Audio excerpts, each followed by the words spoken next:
کہ ہمارے ہاں اور کچھ مسیحی ہمارے باہر کے جو خاص طور پر عرب دنیا کے ان کا کیا اس پہ وہ ہے کہ یہ بنیادی تصور یہود کا ہے کیا، اور اس سے پہلے یہ اس طرح کی کوئی گائے کا تصور اور اس کی قربانی کا کوئی تصور ملتا ہے، یعنی مذہب کے اندر اگر وہ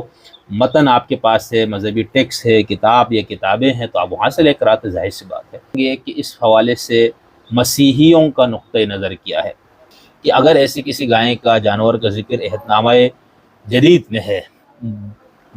اپنا انجیل مقدس میں، تو یہودی تو اس کو مانیں گے ہی۔ اور پھر خاص طور پر جو سورہ البقرہ میں ایک آیت ہے،